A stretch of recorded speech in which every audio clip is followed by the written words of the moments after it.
Like, I would hate for someone to define me based upon one tweet response on one issue, or six responses on six issues. I think that when we all start to understand each other's principles and philosophies and how we think about these things, I think it lays the framework for us to come to agreement, or at least a constructive, cheerful consensus. So, starting with the basic on Bitcoin, and this is how I view it, right? Everybody has the ability and has the right to view Bitcoin through their own lens, and they have their own view of what is it for, and why are they attracted to it. So I'm not here to tell everybody else, what to think. I'm here just to articulate one view of Bitcoin that I've formed over the course of my life. And so I'd start with this observation. I'd say Bitcoin, it's an asset circulating on a network governed by a protocol based on or rooted in an ideology. And it provides humanity with a rational, scientifically sound economic foundation for the first time. So that's what Bitcoin means to me, right? It is a rational foundation for economics for the human race. And, Bitcoin with a small b is the asset. And we've created a digital asset, and we did it with the protocol. And the asset's no value. It is of no value unless there's a network for it to circulate on. So when I think about the protocol, this is the way I look at it. I think Bitcoin, it has three core protocols that are critical to the entire system working. The first protocol is a monetary protocol. The second protocol is a transaction protocol. And the third protocol is what I'm going to call a power protocol. It's near-term, real-time security. It's not security of the network over 100 years, but it's security over the network over 100 days or 100 minutes. It's the here and now. So that's based on power. Who has the power over the network? So when I think about Bitcoin in general, well, there's lots of Bitcoin nodes and Bitcoin applications out there. Anybody can create a version of Bitcoin that runs on an iPhone, an Android phone, it runs on Linux, it runs on a different type of computer, etc. For them to be part of the network, they kind of have to share these three protocols. They're going to differ in lots of other functions, right? There are other aspects of software. For example, compatibility. Is it compatible with this version of Unix? There's usability, right? Does it run on the iOS, and does it support touch or not?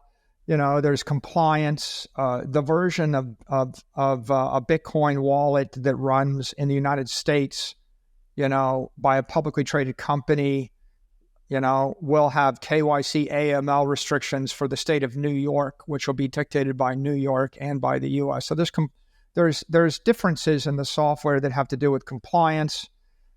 There's going to be security differences, and this is cybersecurity. So there'll be lots of Bitcoin nodes, and they will all be different in different countries and different jurisdictions for different platforms. But the thing they all have to share in common is this common monetary protocol, transaction protocol, and power protocol.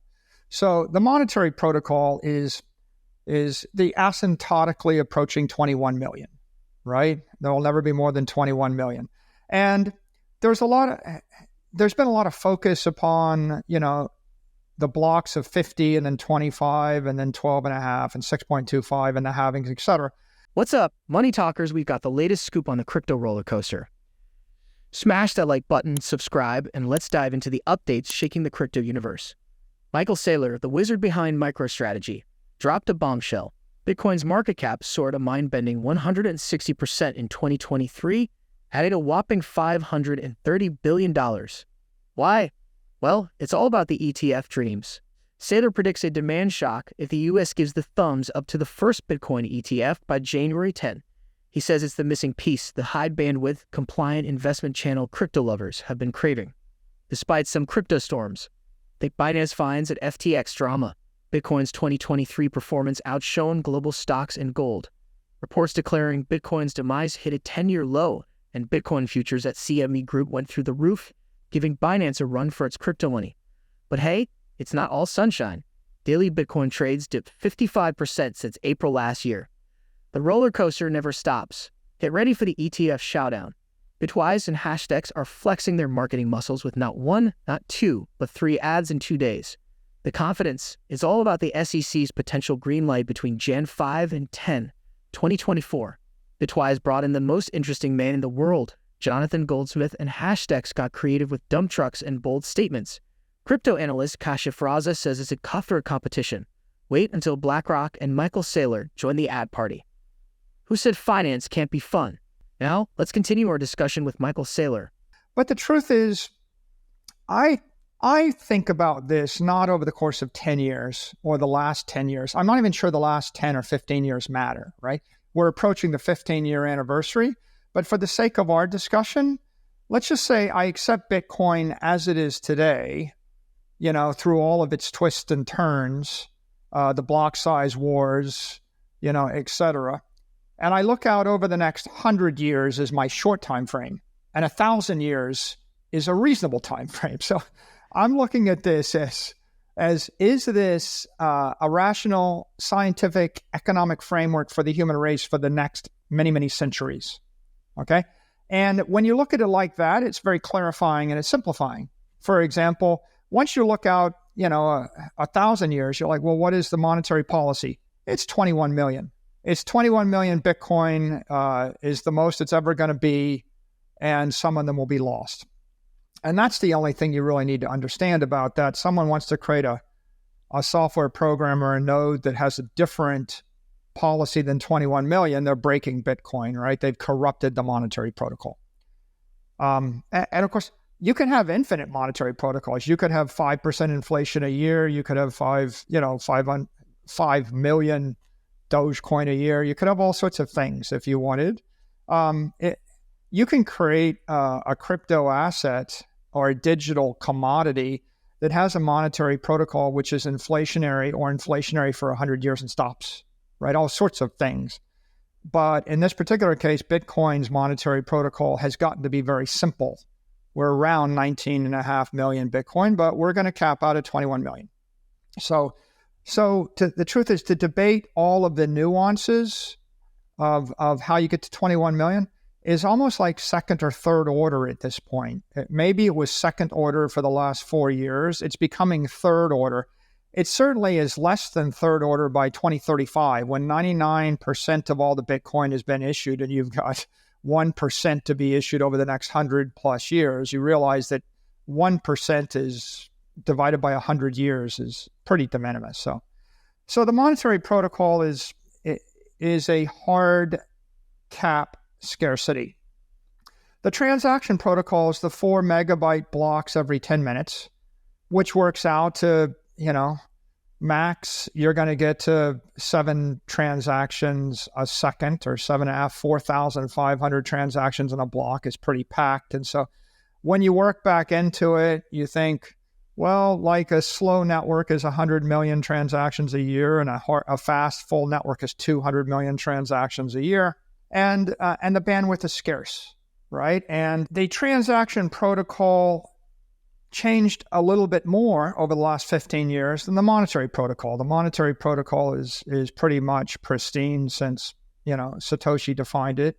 The transaction protocol, jerked a little bit or adjusted with SegWit, and Taproot sort of adjusted because they changed the theoretical bandwidth and the theoretical nature of transactions. What kind of transactions will the network process, and how much bandwidth can it process?